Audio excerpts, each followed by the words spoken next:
গল্পটা হচ্ছে একজন ব্যক্তিকে নিয়ে, যে ব্যক্তি প্রতিনিয়ত তার জীবনের ছোটখাটো বিষয় নিয়ে ভেঙে পড়ে। তার প্রতিনিয়ত রাত দিন সে দুশ্চিন্তায় ভুগে, যার কারণে সে কোনো কাজেই কখনো এগিয়েও সেটা সফল হতে পারে না বা সে কাজটা সম্পন্ন করতে পারে না। এটা এক পর্যায়ে ভেবে নিল যে না, এখন একটা কিছু করতে হবে। সে পরামর্শের জন্য একজন জ্ঞানী ব্যক্তির কাছে গেল।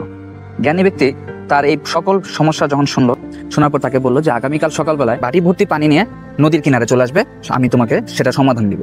তো নদীর কিনারে কথা মতো পরের দিন সকালবেলা পৌঁছে গেল হাতে বাটি ভর্তি পানি নিয়ে।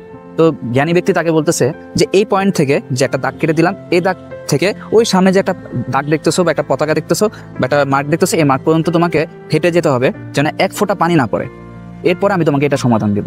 তো ব্যক্তি সে জ্ঞানী ব্যক্তির কথা মতো সেই বাটিটা খুব যত্ন সহকারে লক্ষ্য করে সেই এই দাগ থেকে সেই দাগ পর্যন্ত সে হাঁটা শুরু করলো।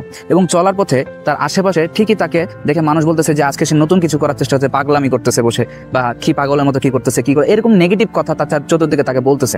এবং সে এই নেগেটিভ কথা তাকে বলতেছে, এর মধ্যে দিয়ে সেই বাটিটা নিয়ে ওই দাগ পর্যন্ত সে যাচ্ছে। যাওয়া শেষে যখন সেখানে সে দাগে পৌঁছানোর পর সে ওই জ্ঞানী ব্যক্তিকে লক্ষ্য করে বললো যে আমি আমার গন্তব্যে পৌঁছে গিয়েছি। বললো যে তাহলে বাটির কি অবস্থা, সেখানে কি পানি পরিপূর্ণ আছে? লক্ষ্য করে দেখলো যে না, বিন্দুমাত্র পানি সে পড়তে দেয়নি নিচে। এবার বললো জ্ঞানী ব্যক্তি যে তুমি যখন এ পর্যন্ত আসার পথে তুমি কি কি লক্ষ্য করেছো বা কি কি শুনেছো? সে ব্যক্তি বলছে যে আমি তো কোনো কিছুই লক্ষ্য করিনি, আমি শুধু লক্ষ্য করছিলাম যে আমার এই পানি যেন এক ফোঁটা পানি যেন বাটির থেকে না পড়ে।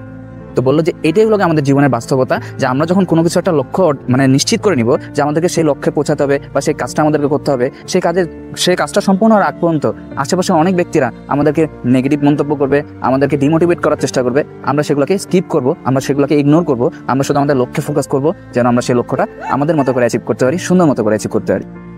তো চলুন আমরা সকল আমাদের আশেপাশে যে নেগেটিভ যেগুলো আছে সেগুলোকে আমরা ইগনোর করি, আমরা শুধুমাত্র ফোকাস করি আমাদের লক্ষ্যে এবং অর্জন করে নিই আমাদের সফলতা।